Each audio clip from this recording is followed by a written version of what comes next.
Después de que murió mi esposo, sus hijos dijeron: Queremos la herencia, el negocio, todo. Mi abogado me suplicó que peleara. Yo dije: entréguenselo todo a ellos. Todos pensaron que había perdido la razón. En la audiencia final, firmé los documentos. Los hijos sonrieron, hasta que su abogado palideció al leer. Me alegra que estés aquí. Sigue mi historia hasta el final. Y comenta desde qué ciudad estás viendo, para que pueda ver hasta dónde ha llegado mi historia. Las flores del funeral aún estaban frescas cuando decidieron destruirme. Yo estaba sentada en la silla de piel de Héctor, en su despacho de casa, la misma silla en la que había pasado incontables noches revisando documentos del negocio y planeando nuestro futuro juntos. 22 años de matrimonio, y ahora se suponía que debía fingir que los dos hombres que estaban frente a mí tenían algún derecho a decidir mi destino. Rodrigo, el hijo mayor de Héctor, llevaba la muerte de su padre como un traje caro, perfectamente entallado a su conveniencia. A sus 45 años, tenía la misma presencia dominante que alguna vez tuvo Héctor, pero sin nada de su calidez.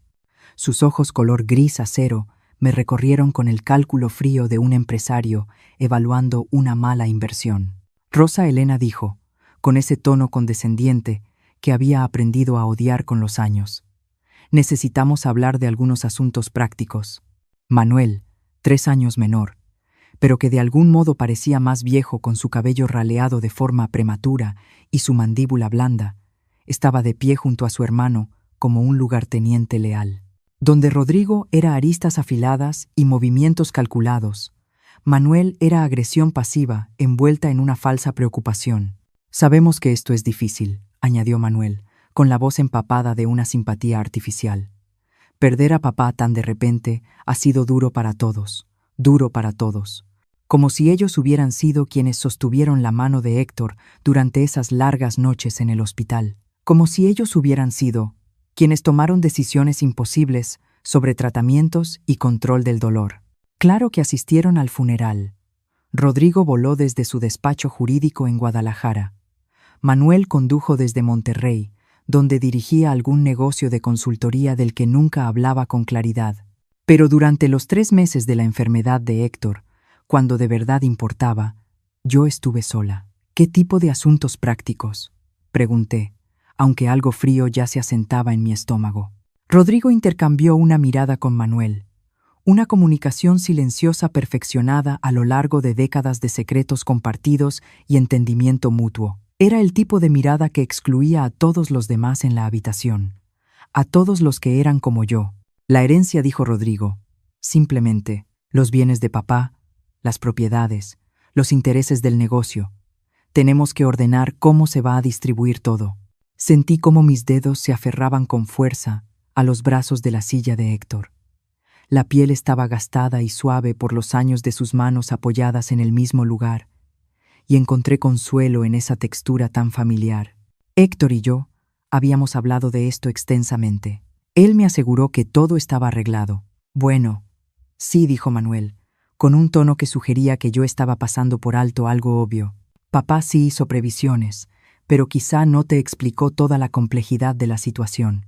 Rodrigo sacó una carpeta color manila de su portafolios y la colocó sobre el escritorio de Héctor, el mismo escritorio donde Héctor me había dado un beso de despedida cada mañana durante 22 años.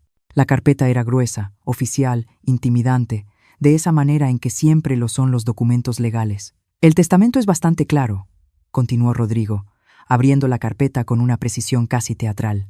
La casa aquí en Querétaro, valuada aproximadamente en 12.750.000 pesos, pasa a ser propiedad conjunta de Manuel y mía. La casa de descanso en Valle de Bravo, valuada en alrededor de 11.250.000 pesos, también nos corresponde a nosotros. Los activos del negocio, cerca de 6 millones de pesos, se repartirán igualmente entre los dos. Cada cifra me golpeó, como si fuera un golpe físico. Nuestro hogar, el lugar donde Héctor y yo habíamos construido nuestra vida, donde organizamos cenas de Navidad y celebraciones de aniversario, donde hablamos de envejecer juntos, desaparecido. La casa de descanso donde pasamos nuestra luna de miel, donde celebramos nuestro 10º aniversario, donde Héctor me dijo que me amaba por primera vez, desaparecida. ¿Y yo?, pregunté en voz baja. Manuel se movió incómodo, pero la expresión de Rodrigo no cambió. Bueno, naturalmente está la póliza del seguro de vida, 3 millones de pesos. Eso debería ser más que suficiente para cubrir tus necesidades de aquí en adelante. 3 millones de pesos para una mujer de 63 años que había renunciado a su carrera para apoyar a la familia de su esposo. Para alguien que había pasado las últimas 2 décadas administrando la casa de Héctor, recibiendo a sus socios de negocios, cuidándolo durante su enfermedad. 3 millones de pesos para empezar de cero. Ya veo, dije, aunque en realidad no veía nada. Esto no puede ser correcto. Héctor me prometió que estaría protegida, que nunca tendría que preocuparme por la seguridad ni la estabilidad. No es algo personal, Rosa Elena, dijo Manuel. La falsa suavidad de su voz me erizó la piel. Es solo que papá siempre quiso que los bienes familiares permanecieran dentro del linaje de sangre. ¿Lo entiendes? Linaje de sangre. Como si los 22 años que pasé como esposa de Héctor, como madrastra de Rodrigo y Manuel, no significaran nada. Como si el amor y el compromiso valieran menos que la genética. Por supuesto, añadió Rodrigo, no somos insensibles. Puedes quedarte en la casa durante 30 días mientras haces tus arreglos. Creemos que eso es más que justo. ¿Justo? Ellos pensaban que 30 días para arrancar una vida entera era justo. Miré alrededor del despacho, absorbiendo los detalles familiares que pronto pertenecerían a otros. La estantería donde Héctor guardaba sus libros de primera edición, la ventana que daba al jardín que habíamos planeado juntos, la pequeña fotografía sobre su escritorio, no de Rodrigo ni de Manuel, sino de Héctor y de mí, el día de nuestra boda, los dos riendo por algo que ya no podía recordar. Hay una cosa más, dijo Rodrigo, y algo en su tono me hizo levantar la mirada de inmediato. Sacó otro documento de la carpeta. Este era más pequeño, pero de algún modo más amenazante. Papá acumuló gastos médicos importantes durante su última enfermedad. El seguro cubrió la mayor parte, pero aún quedan alrededor de 2.700.000 pesos pendientes. Como era su esposa, y en teoría, tomaban las decisiones médicas juntos. El hospital y los médicos esperan que tú te hagas cargo del pago. La habitación pareció girar. 2.700.000 pesos de deuda, con solo 3 millones de pesos del seguro para cubrirlos. Eso me dejaría con 300.000 pesos para reconstruir toda mi vida. Pero el patrimonio... Empecé. Los bienes están en proceso de sucesión, me interrumpió Manuel con suavidad. Y dadas las cláusulas específicas del testamento, esas deudas se consideran independientes de las propiedades heredadas. Es lamentable, pero así funcionan estas cosas legalmente. Los miré fijamente, a esos 2 hombres que me habían llamado mamá en el funeral de su padre apenas 3 días atrás.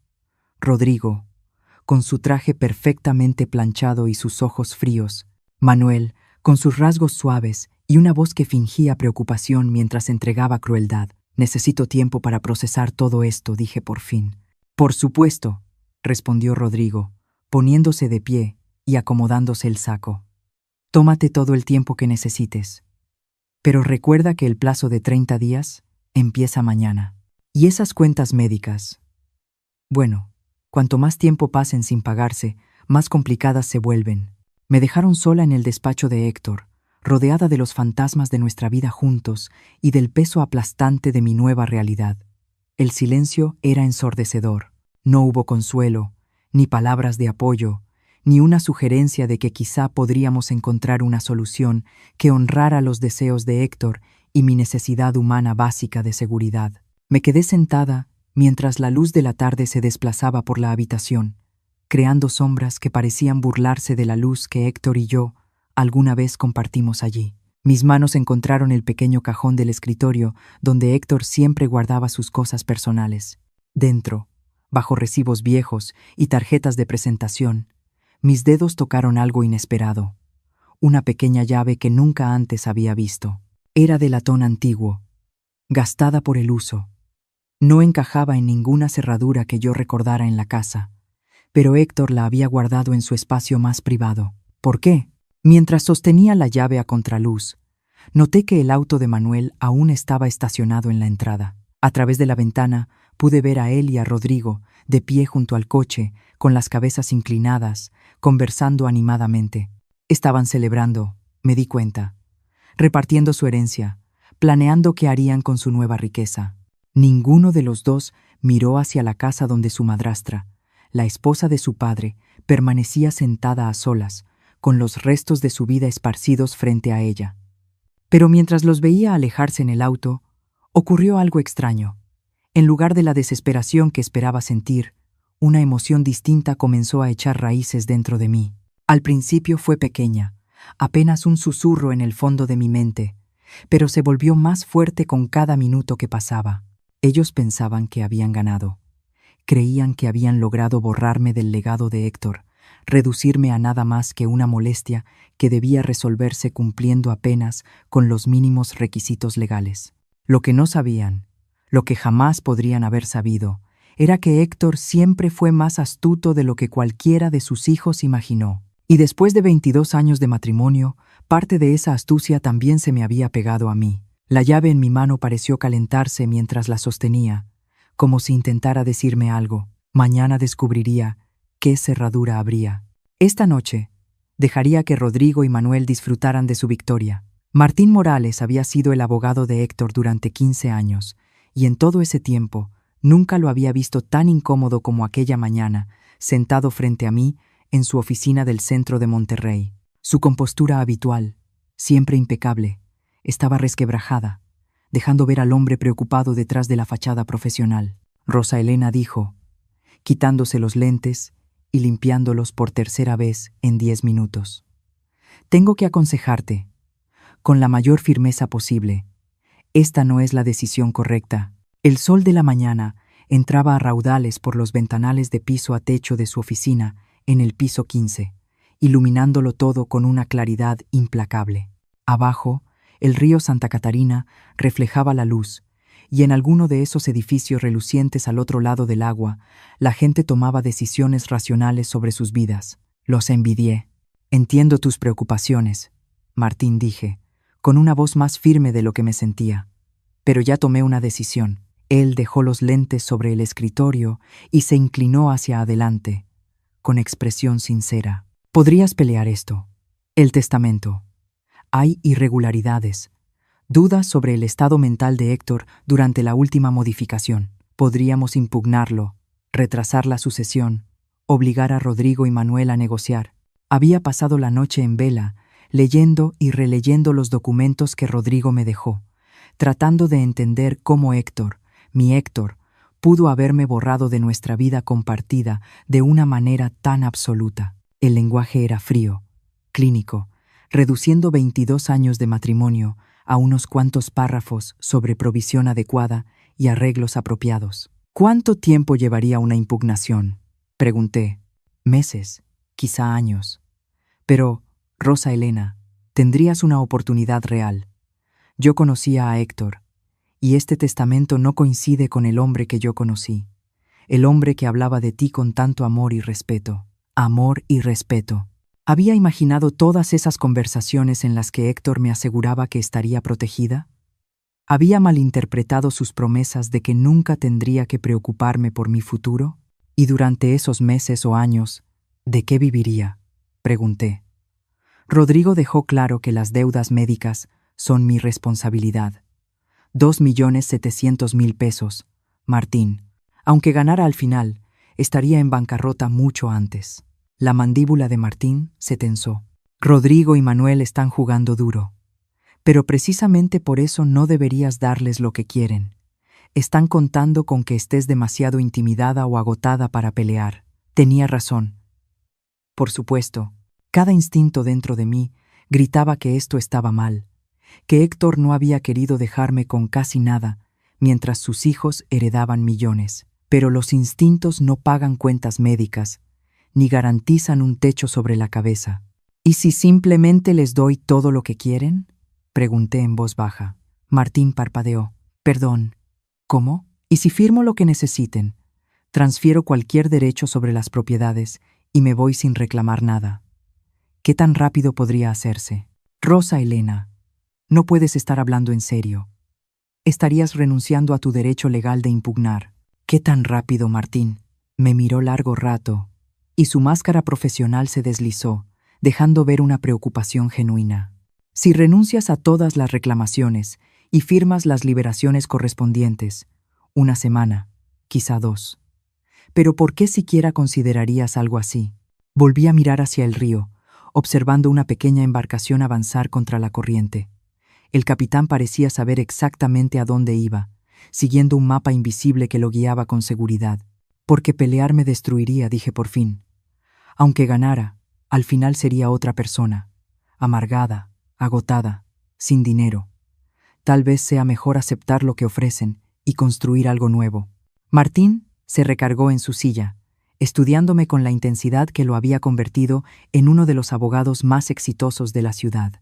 Rosa Elena, en 30 años de ejercicio profesional, jamás he tenido un cliente que renuncie voluntariamente a una herencia de varios millones de pesos. Tiene que haber algo que yo no estoy viendo. Había algo que él no veía, pero no podía explicárselo. No podía explicar la certeza que había crecido en mí desde que encontré la misteriosa llave de Héctor. Toda la noche había recorrido la casa buscándole una cerradura.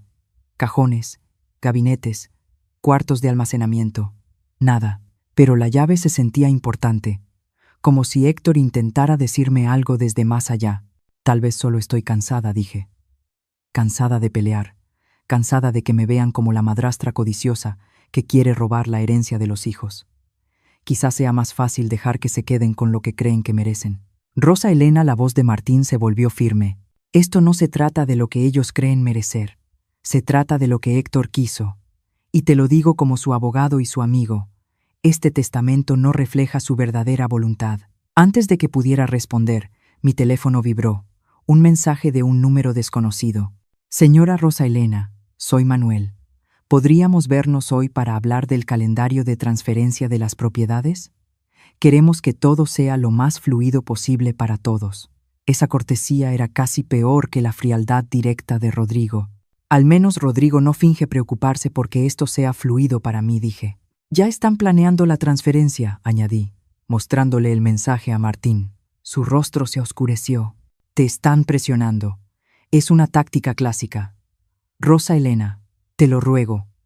Reconsidéralo. Tómate tiempo para llorar, para procesar lo que has perdido. No tomes decisiones irreversibles mientras estés en shock. Pero yo ya no estaba en shock. El entumecimiento que me había sostenido durante la enfermedad y la muerte de Héctor comenzaba a disiparse, reemplazado por algo que se parecía peligrosamente a la claridad. No podía enfrentar a Rodrigo y Manuel con sus abogados, su sentido de derecho adquirido y su conocimiento íntimo de los negocios de Héctor. Pero quizá no necesitaba pelear con ellos de frente. Si firmo los documentos, dije lentamente, ¿qué es exactamente a lo que estaría renunciando? Martín suspiró con pesadez, reconociendo la derrota. A cualquier reclamación sobre la residencia principal, la propiedad de Valle de Bravo, los activos del negocio, cualquier cuenta o inversión conjunta, conservarías únicamente el pago del seguro de vida y cualquier bien personal que fuera exclusivamente tuyo antes del matrimonio. Y a cambio, continuó, ellos aceptarían cubrir las deudas médicas con los fondos del patrimonio antes de la distribución. Te desligarías por completo de esas obligaciones. Eso era algo. Al menos me permitiría quedarme con los 3 millones de pesos completos, en lugar de apenas 300,000 pesos después de pagar las deudas. No era suficiente para una seguridad a largo plazo, pero sí para sobrevivir mientras averiguaba qué hacer después. Necesito ver el lenguaje exacto, dije. Martín abrió su computadora portátil y comenzó a escribir. Redactaré algo que proteja tus intereses tanto como sea posible dadas las circunstancias. Pero, Rosa Elena, una vez que firmes esto, no habrá marcha atrás. No tendrás ningún recurso legal si más adelante descubres información que habría cambiado tu decisión. Lo entiendo, pero incluso al decirlo, me pregunté si de verdad lo entendía. La llave dentro de mi bolso parecía pesar más, un recordatorio constante de que Héctor me había dejado algo, algún mensaje o instrucción que aún no lograba descifrar. ¿Estaba cometiendo un error terrible al rendirme tan pronto? ¿O estaba siguiendo un instinto más profundo que la lógica? Mi teléfono vibró otra vez. Esta vez era Rodrigo. Madre, Apreciamos tu cooperación en este momento tan difícil. Manuel y yo queremos que la transición sea lo menos dolorosa posible. Quizá podríamos finalizar todo antes de que termine la semana. Madre. Me llamaba madre cuando quería algo, y sonaba vacío. ¿Dónde había estado esa preocupación familiar durante los últimos meses de Héctor, cuando yo me sentaba sola en las salas de espera del hospital? ¿Quieren todo firmado antes de que termine la semana?, le dije a Martín. Por supuesto que sí, respondió. Mientras más rápido consigan tu firma, menos tiempo tendrás para cambiar de opinión o buscar una segunda opinión. Me miró con atención. Rosa Elena, hay algo en toda esta situación que no me gusta. Rodrigo y Manuel se están comportando como si temieran que descubrieras algo que pudiera complicar su herencia. Los hombres no suelen apresurar una sucesión a menos que tengan motivos para preocuparse. Ese pensamiento también había cruzado por mi mente. En todos los años que conocí a Rodrigo y Manuel, nunca habían sido particularmente eficientes ni urgentes. Rodrigo era metódico hasta el extremo, y Manuel llevaba los negocios con una calma casi exasperante. Esta prisa repentina por resolver todo no encajaba con ellos. Tal vez solo quieren seguir adelante, dije, aunque ni yo misma lo creía. O quizás saben algo que tú no sabes, replicó Martín. Cerró la computadora y volvió a inclinarse hacia mí. Rosa Elena, voy a pedírtelo una vez más. ¿Podrías tomarte al menos 48 horas para pensarlo?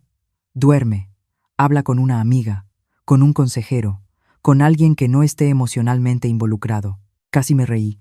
¿Una amiga? Héctor y yo habíamos sido los mejores amigos del otro durante 22 años. Habíamos dejado que otras amistades se desvanecieran mientras nos concentrábamos en construir nuestra vida juntos, en atender a sus socios, en administrar su hogar. Yo había sido la esposa de Héctor, la madrastra de Rodrigo y Manuel, pero nunca había terminado de descubrir quién era yo como mujer individual. No necesito 48 horas, dije. Ya tomé una decisión. Martín me observó largo rato y luego asintió despacio. Está bien. Redactaré los documentos. Pero quiero todo por escrito. Su compromiso de hacerse cargo de las deudas médicas, un calendario claro para que recibas el pago del seguro y una cláusula que te proteja de cualquier reclamación futura relacionada con el patrimonio de Héctor. Gracias. No me agradezcas todavía, dijo. Estoy a punto de ayudarte a cometer lo que podría ser el mayor error de tu vida. Al salir de la oficina de Martín y cruzar el vestíbulo de mármol rumbo al elevador, vi mi reflejo en las paredes pulidas. La mujer que me devolvía la mirada era alguien a quien apenas reconocía. Más vieja, sin duda, pero también más firme, más presente. Durante 22 años, había sido la esposa de Héctor, definida por mi relación con él y con sus hijos. Por primera vez desde su muerte, me veía obligada a descubrir quién era Rosa Elena cuando me despojaban de esos roles. Las puertas del elevador se abrieron y entré. Mientras descendíamos hacia el estacionamiento, volví a tocar la llave dentro de mi bolso. Héctor me había dejado algo. De eso estaba segura. Y fuera lo que fuera, Rodrigo y Manuel no sabían nada. La llave abría una caja de seguridad en el Banco Nacional, en una sucursal del centro. Una caja cuya existencia yo desconocía por completo. Había pasado 2 días revisando cada rincón de la casa, frustrándome con cada cajón vacío y cada gabinete sin sentido. No fue sino hasta que revisé la cartera de Héctor, la misma que el hospital me devolvió con sus pertenencias personales, que encontré una pequeña tarjeta de presentación escondida detrás de su credencial. Banco Nacional, con un número escrito a mano en la parte de atrás, 379. La gerente del banco, una mujer amable llamada Patricia, que recordaba a Héctor de algunas visitas ocasionales, me condujo hasta la bóveda con una simpatía respetuosa. El señor Héctor Villaseñor fue muy específico con esta caja, me dijo Patricia, mientras bajábamos los escalones de mármol. Solo usted y él tenían acceso. La abrió hace unos 6 meses. ¿6 meses? Justo por esas fechas fue cuando la salud de Héctor empezó a deteriorarse, cuando comenzaron esas misteriosas reuniones de negocios que nunca terminó de explicarme. La caja era más grande y más pesada de lo que esperaba. Patricia me dejó sola en la pequeña sala de consulta y con los dedos temblorosos levanté la tapa metálica. Dentro había documentos, muchos documentos, Pero no eran los papeles legales que yo esperaba, ni testamentos, ni pólizas de seguro, ni contratos comerciales. Eran cartas personales, correos electrónicos impresos, estados financieros y lo que parecían informes de vigilancia. Lo primero que llamó mi atención fue una carta escrita a mano por Héctor, fechada apenas 2 meses antes de su muerte. El sobre decía: para Rosa Elena. Abrir solo después de leer todo lo demás. La dejé a un lado y tomé el siguiente documento. Un intercambio de correos electrónicos impresos entre Rodrigo y alguien llamado Marcos Cruz. La fecha indicaba que eran de hacía 8 meses. Y mientras leía, la sangre se me heló. Marcos, papá está empeorando. Los médicos creen que quizá le queden unos 6 meses. Tenemos que avanzar más rápido con los protocolos de transferencia. ¿Puedes agilizar la documentación que comentamos? La respuesta fue igual de escalofriante. Rodrigo, ya preparé los documentos como solicitaste. En cuanto tu padre firme, los activos del negocio se reestructurarán bajo las empresas fachada que establecimos. Las propiedades personales pueden transferirse inmediatamente después del fallecimiento. ¿Y la esposa? Rosa Elena no será un problema. No entiende la parte empresarial. Y cuando se dé cuenta de lo que está pasando, ya será demasiado tarde. Papá confía plenamente en nosotros. Tuve que leerlo 2 veces para que el significado terminara de asentarse. Lo habían estado planeando durante meses. Mientras yo cuidaba a Héctor, lo llevaba a las citas médicas y administraba sus medicamentos. Sus hijos conspiraban para robarle, no solo a mí, sino a su propio padre. El siguiente documento era un estado de cuenta bancario de una empresa que jamás había escuchado. Villaseñor Holdings S.D.R.L. El saldo mostraba 94 millones de pesos. Debajo había una nota escrita a mano por Héctor. Rosa Elena. Estos son nuestros verdaderos ahorros. Los muchachos creen que todo mi dinero está en la casa y el negocio, pero moví la mayor parte de nuestros activos aquí hace meses. Estaba tratando de protegernos. 94 millones de pesos. No éramos pobres. Ni siquiera éramos clase media. Héctor había sido discretamente rico, y Rodrigo y Manuel estaban intentando robarle a su padre moribundo. Mis manos temblaban cuando tomé el siguiente elemento, una carpeta marcada como Investigación privada, confidencial. Dentro había fotografías, registros financieros y un informe resumido firmado por alguien llamado Jaime Mitre, investigador privado con licencia. Las fotografías mostraban a Rodrigo entrando y saliendo de lo que parecía ser un casino de lujo en Baja California. Las fechas indicaban múltiples visitas durante el último año, en ocasiones quedándose varios días. Los registros financieros eran aún más inquietantes. Rodrigo debía aproximadamente 4.600.000 pesos a diversos acreedores, la mayoría relacionados con deudas de juego. El expediente de Manuel no era menos incriminatorio. La investigación revelaba que su supuesto negocio de consultoría era en realidad una fachada para una serie de esquemas de inversión fallidos. Había perdido casi 6 millones de pesos del dinero de otras personas, incluidos fondos pertenecientes a varios clientes de edad avanzada que le habían confiado sus ahorros para el retiro. Ambos hijos de Héctor estaban ahogados en deudas y problemas legales. No era de extrañar que estuvieran tan desesperados por poner las manos sobre su herencia. Pero el documento más devastador era un informe médico fechado 3 meses antes de la muerte de Héctor. No provenía de su médico habitual. Era de un neurólogo cuyo nombre yo no conocía. El resumen era breve, pero concluyente. El paciente no presenta signos de deterioro cognitivo ni disminución de capacidad. Las facultades mentales permanecen íntegras y la capacidad de toma de decisiones está completamente conservada. Rodrigo y Manuel habían estado insinuando a cualquiera que quisiera escucharlos que la enfermedad de Héctor afectaba su juicio, que no estaba en condiciones de tomar decisiones acertadas sobre su patrimonio. Pero este informe demostraba lo contrario. Héctor había estado mentalmente lúcido hasta el final. El último documento de la carpeta era una copia de otro testamento, no el que Rodrigo me había mostrado, sino uno fechado apenas 6 semanas antes de la muerte de Héctor.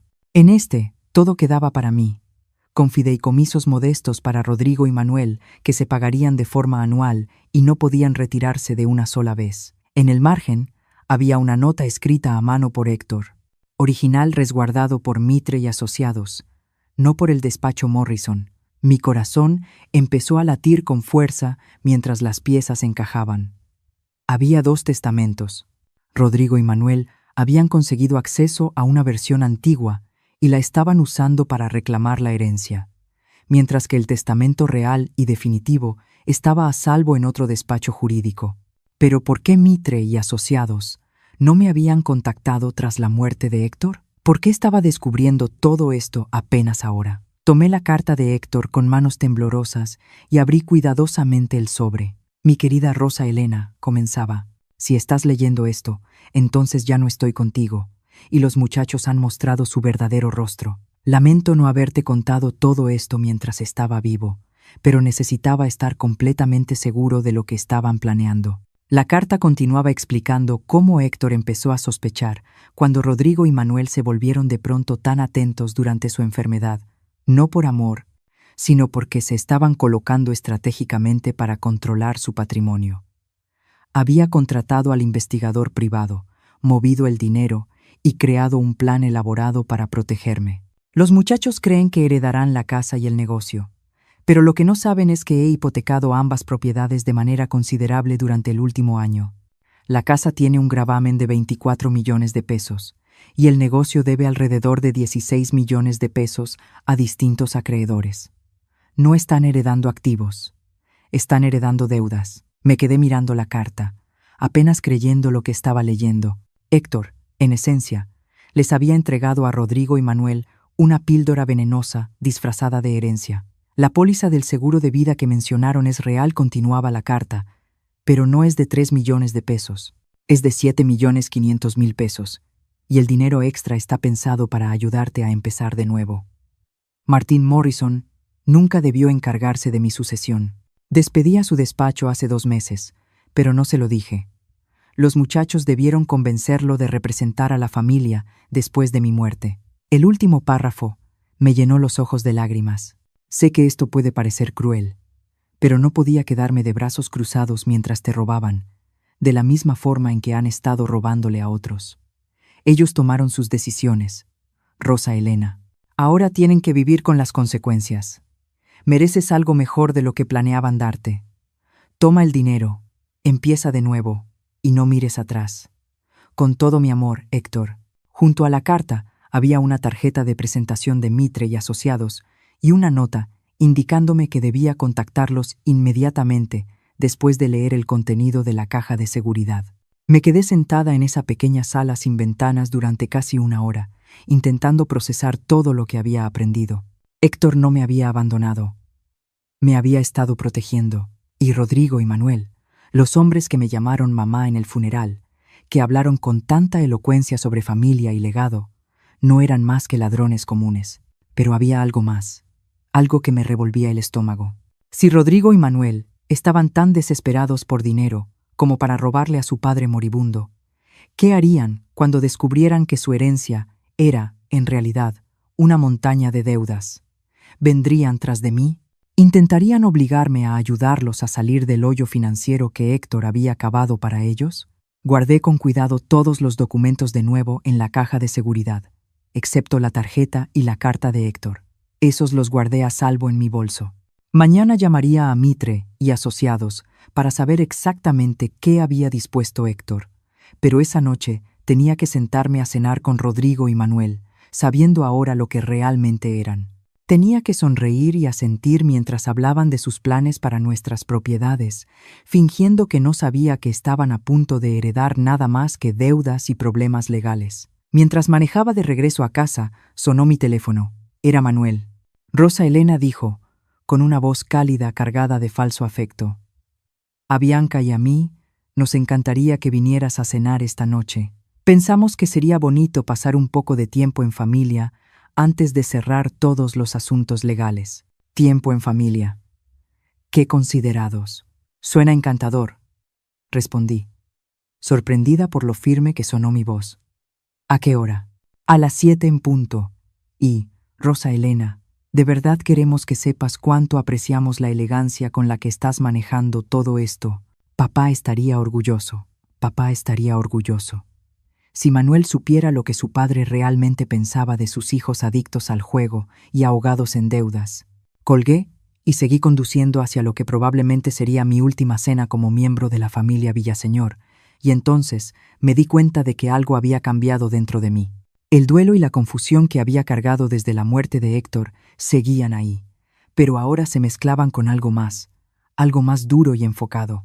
Rodrigo y Manuel se creían muy astutos, manipulando a la viuda en duelo, apresurándome para que tomara decisiones antes de poder pensar con claridad. No tenían idea de que su padre había estado 10 pasos adelante de ellos todo el tiempo. Y, sin duda, no tenían idea de que yo estaba a punto de estar 10 pasos adelante de ellos también. La cena iba a ser muy interesante. La casa de Manuel y Bianca, en San Pedro Garza García, era un monumento al dinero prestado y al éxito falso. Al entrar a su cochera circular, no pude evitar notar los autos de lujo recién adquiridos, un BMW y un Mercedes, que claramente costaban más de lo que muchas personas ganan en un año. Ahora entendía de dónde había salido ese dinero. Bianca abrió la puerta con un vestido de diseñador que probablemente costaba más que mi presupuesto mensual de supermercado. A sus 38 años, había perfeccionado el arte de verse caramente mantenida. Luces en el cabello de más de 12,000 pesos cada 8 semanas, uñas que requerían retoques semanales, joyas que brillaban con piedras, que venían acompañadas de pólizas de seguro. Rosa Elena, exclamó, dándome un beso al aire que apenas rozó mi mejilla. Te ves maravillosa. ¿Cómo te estás sosteniendo? La preocupación en su voz era tan auténtica como el color de sus uñas. Pero sonreí y seguí el juego. Ahí voy, querida. Gracias por invitarme. Rodrigo ya estaba ahí, recostado en el estudio de Manuel, con un vaso de whisky en la mano que probablemente costaba por botella más de lo que yo gastaba en comida en un mes. La habitación, llena de madera oscura y cuero, estaba diseñada para proyectar éxito y estabilidad. Ahora que conocía la verdad, lo único que proyectaba era una ambición desesperada. «Madre», dijo Rodrigo, poniéndose de pie para darme un abrazo breve. «Te ves mejor. Me preocupé por ti después de nuestra conversación de ayer. Cuando me había dicho que, en esencia, estaba sin casa y en bancarrota. ¡Qué conmovedora preocupación!». Manuel salió de la cocina con una copa de vino en la mano, llena de lo que parecía ser un Chardonnay muy caro. «Rosa Elena, qué gusto que hayas podido venir. Bianca ha estado cocinando toda la tarde. Aclaró la garganta famoso salmón con costra de hierbas.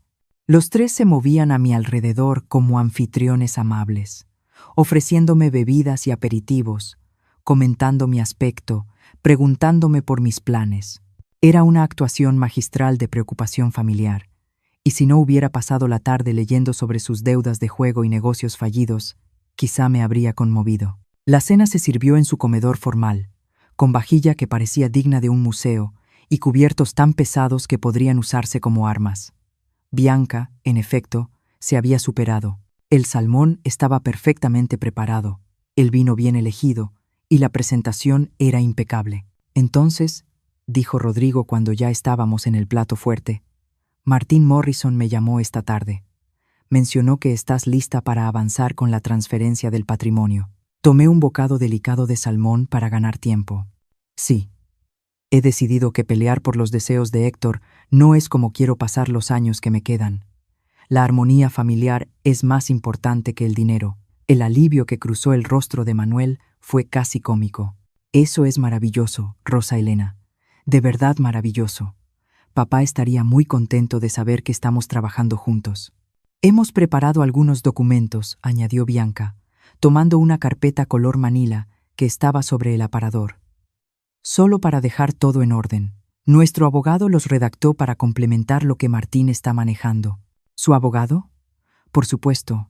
Habían contratado su propia representación legal». Me pregunté si ese misterioso abogado sabía algo de las deudas de juego de Rodrigo o de los esquemas de inversión fraudulentos de Manuel. «Qué considerados», dije, sin tocar la carpeta. «Pero quisiera mencionar que he estado pensando en las cuentas médicas». La temperatura en la habitación pareció bajar varios grados. Rodrigo dejó su copa con un poco más de fuerza de la necesaria.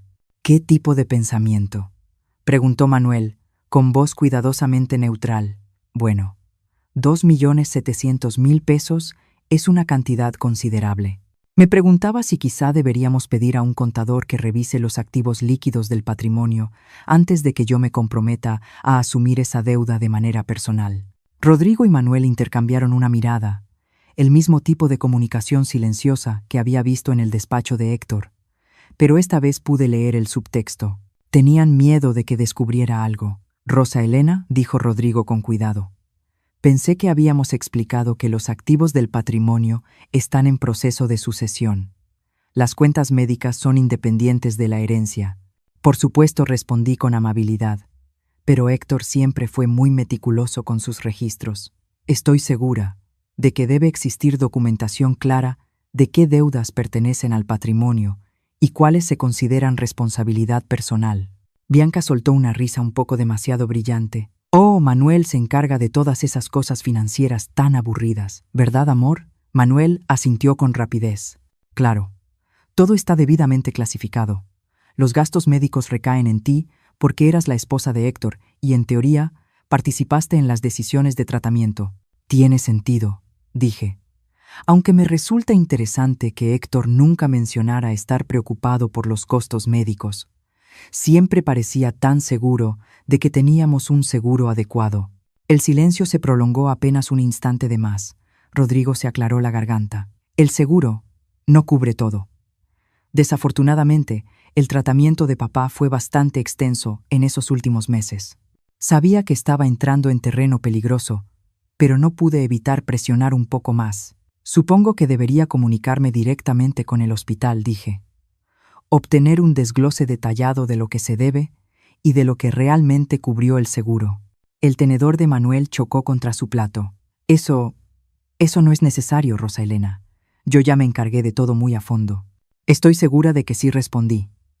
Pero como viuda de Héctor, siento la responsabilidad de entender exactamente qué ocurrió desde el punto de vista financiero durante su última enfermedad. Es lo mínimo que puedo hacer por su memoria. Bianca se levantó de golpe. ¿Quién quiere postre? Preparé esa tarta de chocolate de la revista Food and Wine. Prácticamente huyó a la cocina, y no se me escapó la mirada significativa que Rodrigo le lanzó a Manuel. Estaban alterados, y apenas había empezado a indagar. Rosa Elena, dijo Rodrigo, inclinándose hacia mí con lo que supuse pretendía ser una expresión paternal. Espero que no estés dudando de nuestro acuerdo por algo que alguien más te haya dicho. A veces, personas que no están familiarizadas con el derecho sucesorio pueden dar consejos engañosos. Oh, no lo tranquilicé. No estoy dudando de nada. Solo intento ser minuciosa. Héctor siempre decía que el diablo estaba en los detalles. Manuel soltó una risa nerviosa. A papá sí que le gustaba el papeleo. Así es, respondí. De hecho, he estado revisando su oficina y sigo encontrando documentos que no entiendo.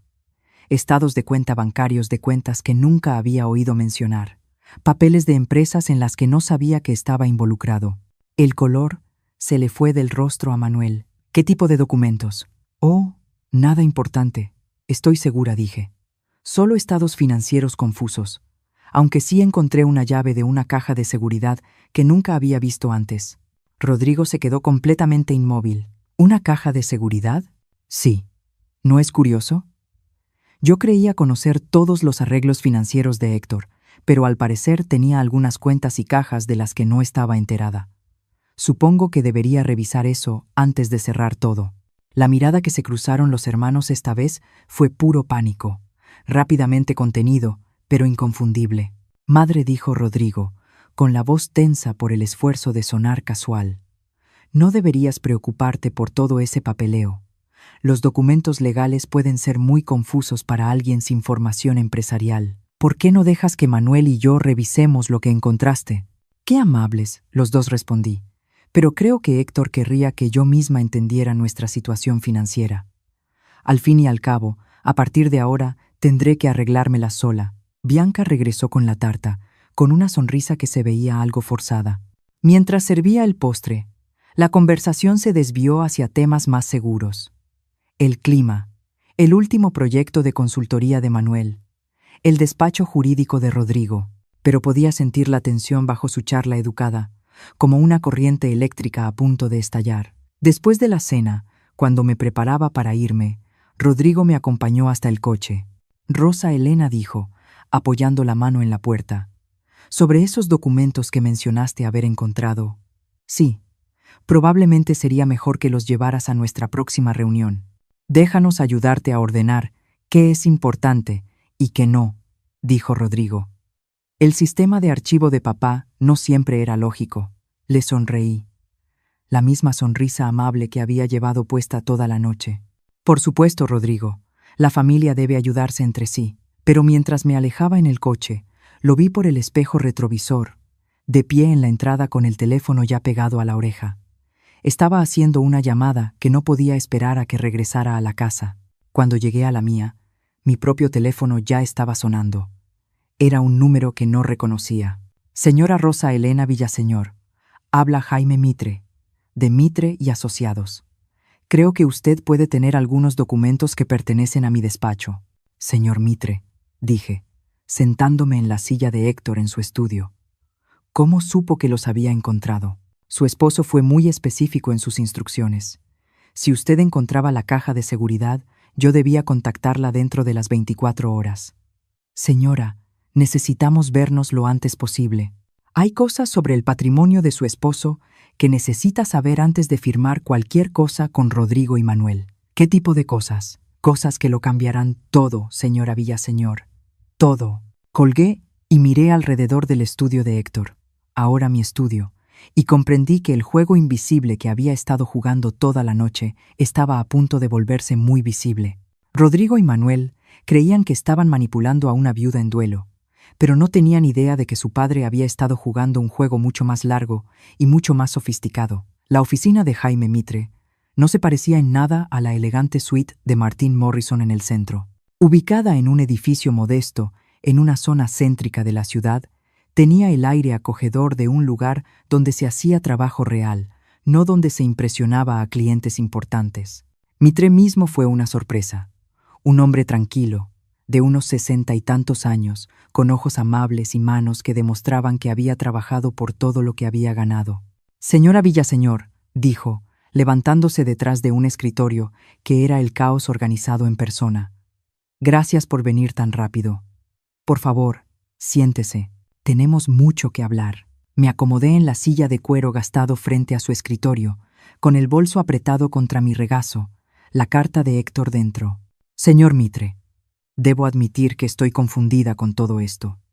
Ni siquiera sabía que Héctor había contratado a otro abogado. Me contrató hace unos 8 meses, dijo, sacando un expediente grueso. Al principio, solo para realizar una investigación discreta sobre algunas irregularidades financieras que había notado, pero conforme fuimos descubriendo más información, mi papel se amplió considerablemente. Abrió el expediente y vi que contenía copias de muchos de los mismos documentos que yo había encontrado en la caja de seguridad, junto con otros que no había visto. Su esposo era un hombre muy meticuloso, señora Villaseñor. Cuando se dio cuenta de lo que sus hijos estaban planeando, desarrolló una estrategia integral para protegerla y asegurarse de que enfrentaran las consecuencias de sus actos.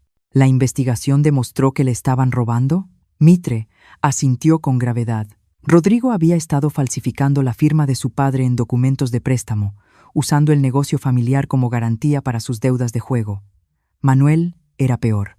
Transfería sistemáticamente fondos de cuentas de clientes a sus propias empresas fachada. Ambos enfrentaban posibles cargos penales si sus actividades salían a la luz. Sentí un escalofrío recorrerme.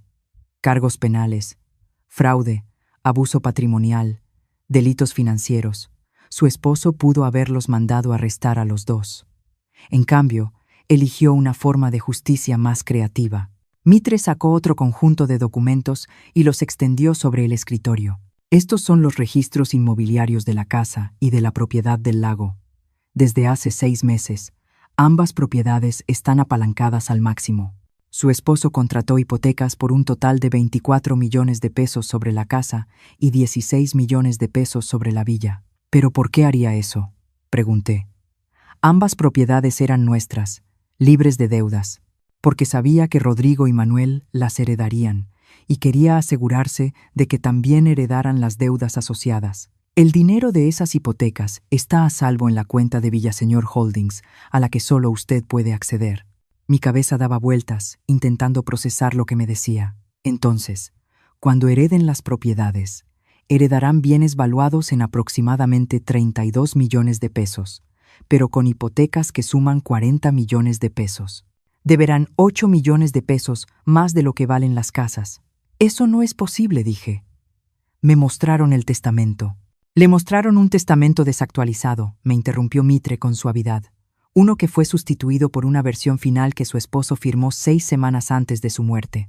El testamento verdadero le deja todo a usted, con la condición de que, si así lo decide, puede donar las propiedades a Rodrigo y Manuel. La decisión es completamente suya. Me entregó una copia del testamento real. Mientras leía el lenguaje legal, una cláusula destacó con claridad. Dejo la decisión de que, si es que algo, heredarán mis hijos Rodrigo y Manuel enteramente a mi amada esposa, Rosa Elena, confiando en su sabiduría y juicio para determinar lo que verdaderamente merecen. Héctor dejó la decisión en mis manos, susurré. Así es.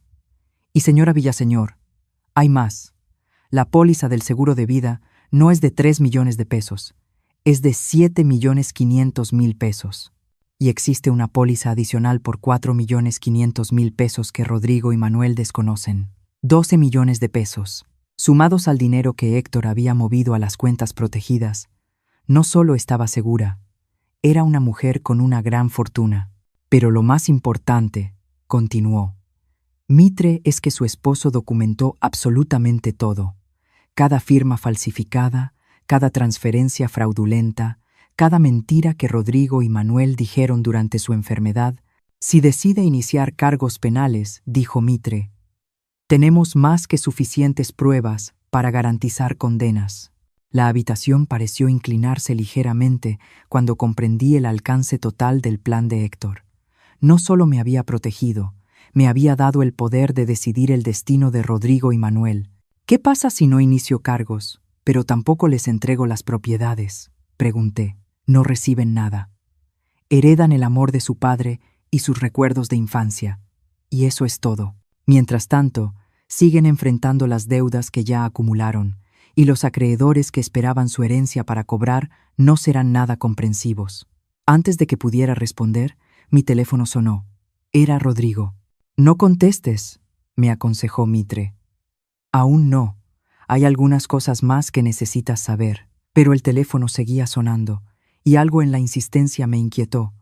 Finalmente, contesté. Rosa Elena, la voz de Rodrigo estaba tensa, casi frenética. Necesitamos hablar. Ha habido un cambio. ¿Qué tipo de cambio? Alguien de Mitre y Asociados llamó a Manuel esta mañana. Dicen tener documentos que sustituyen el testamento con el que hemos estado trabajando. Esto es muy preocupante, Rosa Elena. Creemos que alguien podría estar intentando defraudar el patrimonio.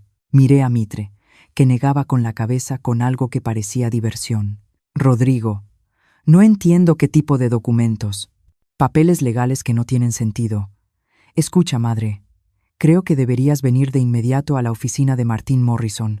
Tenemos que aclarar esto antes de que firmes algo o tomes decisiones de las que puedas arrepentirte. La urgencia en su voz era reveladora.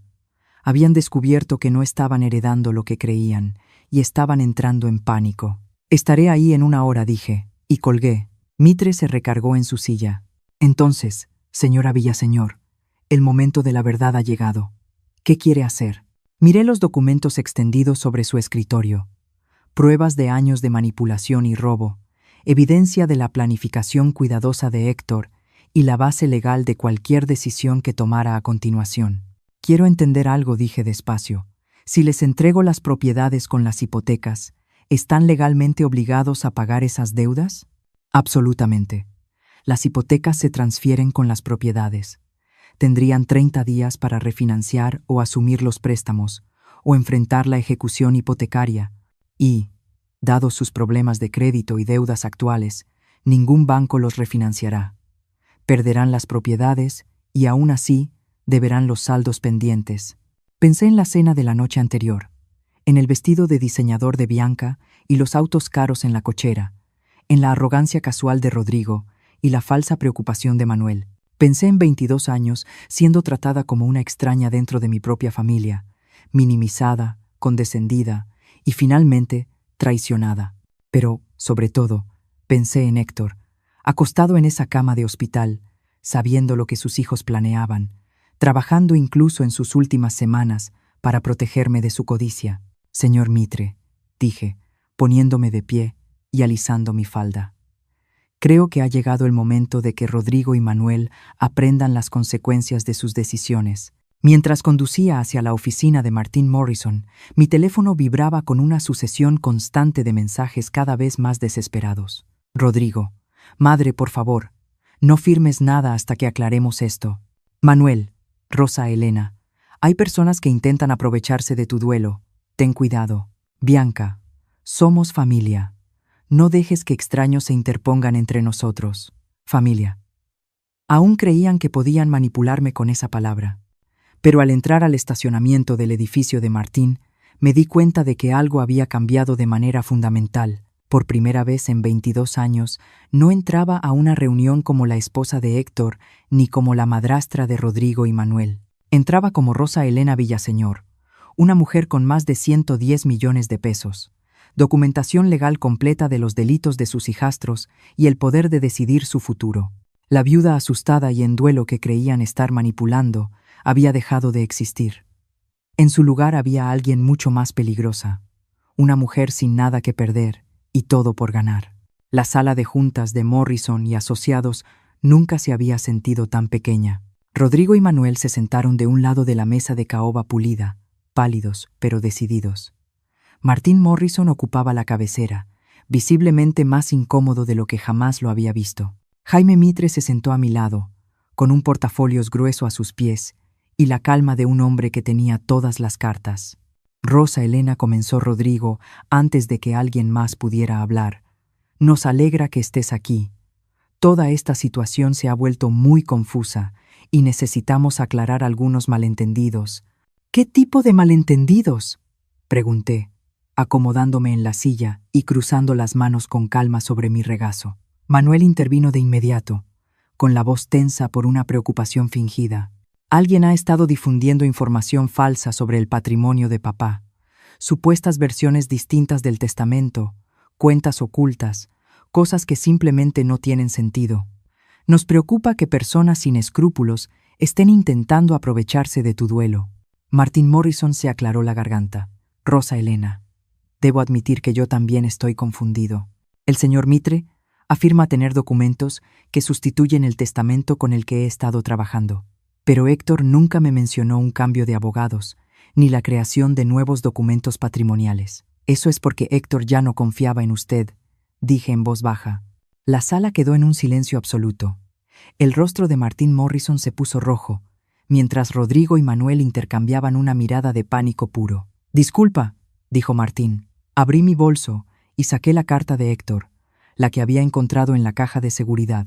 Héctor descubrió que alguien en su despacho estaba filtrando información sobre su planeación patrimonial a Rodrigo y Manuel. No podía estar seguro de si era usted personalmente o alguien de su oficina, así que decidió llevar su negocio a otro lugar. Eso es imposible, dijo Rodrigo de inmediato.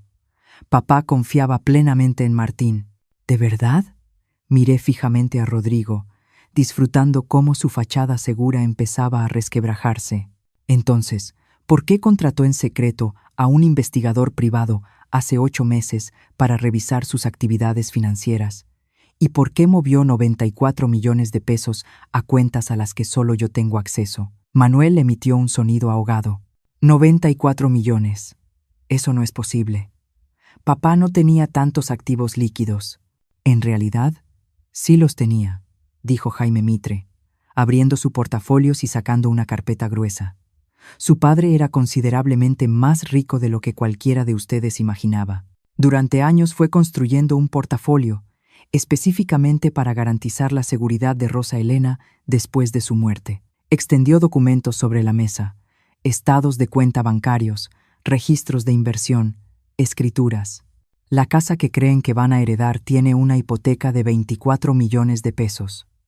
La villa, 16 millones de pesos en gravámenes. Su padre tomó estos préstamos específicamente para que cualquier herencia viniera acompañada de deuda.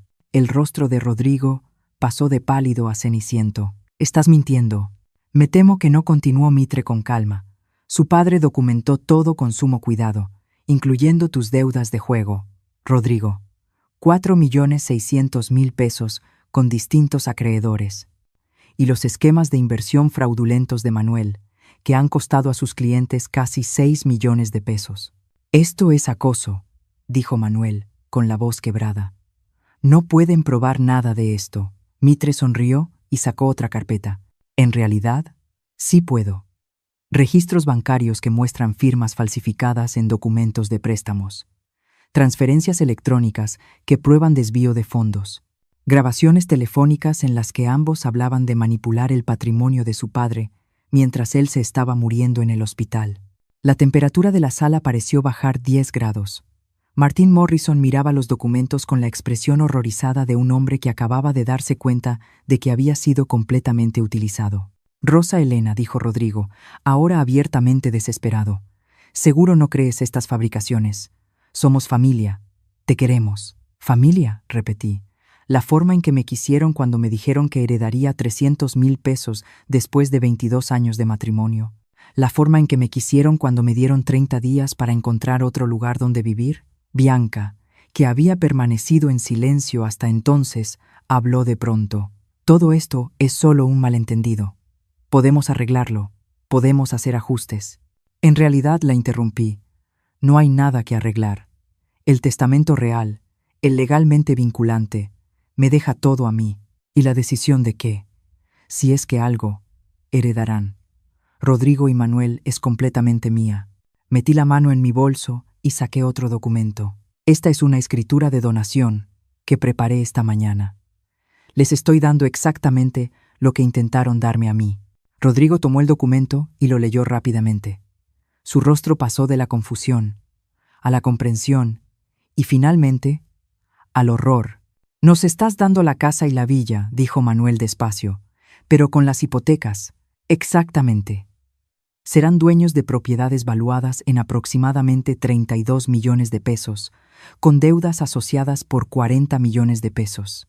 Eso los deja con 8 millones de pesos en números rojos, lo cual parece apropiado dadas sus dificultades financieras actuales». «No puedes hacer esto», dijo Rodrigo, aunque su voz carecía de convicción. «Sí puedo. Es exactamente lo que Héctor pretendía. Quería que enfrentaran las consecuencias de sus decisiones». Martin Morrison por fin encontró su voz. «Rosa Elena, esto es extremadamente irregular. Quizá deberíamos tomarnos un tiempo para considerar todas las opciones».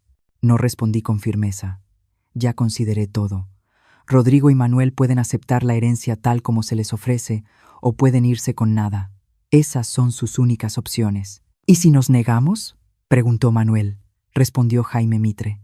«Entonces la señora Villaseñor procederá con cargos penales por abuso a adulto mayor, robo agravado y fraude electrónico.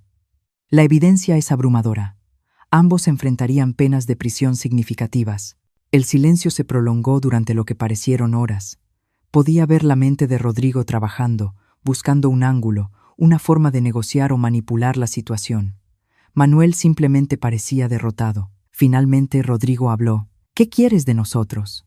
«Quiero que firmen los documentos aceptando la herencia tal como se les ofrece. Quiero que acepten no volver a contactarme nunca más, a menos que sea a través de abogados. Y quiero que entiendan que esto fue lo que su padre eligió para ustedes. No por odio, sino porque ustedes lo obligaron a hacerlo». Bianca comenzó a llorar. «Esto nos va a arruinar. Vamos a perderlo todo. Debieron haber pensado en eso antes de empezar a robarle a su padre moribundo», respondí sin un ápice de compasión. Manuel alzó la vista hacia mí con algo que quizá era respeto. «De verdad lo planeó todo, cada detalle. Su padre era mucho más inteligente de lo que cualquiera de ustedes le dio crédito jamás». Al final, firmaron. No tenían alternativa. La otra opción era la cárcel, y ni siquiera en su desesperación estaban dispuestos a arriesgarse a eso. Mientras salían de la sala de juntas, Rodrigo se detuvo en la puerta. «Esto no ha terminado, Rosa Elena». «Sí, lo está», respondí con calma. «Está completamente terminado». 3 meses después, vendí los bienes raíces que Rodrigo y Manuel no podían darse el lujo de conservar y me mudé a una encantadora casa en la costa del Pacífico mexicano, en Baja California Sur. La casa costó 24 millones de pesos en efectivo y aún así me dejó con más dinero del que podría gastar en varias vidas.